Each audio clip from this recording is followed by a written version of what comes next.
এই হচ্ছে Dhanbad railway station, যার কোড হচ্ছে DHN।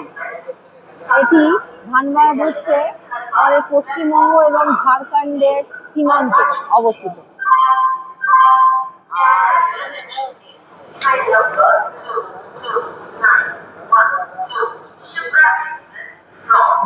রাত 10টা 19-এ এসে পৌঁছেছে শিপ্রা এক্সপ্রেস আমাদের, যেটি হাওড়া ছেড়ে এখন যাচ্ছে ইন্দোরের দিকে।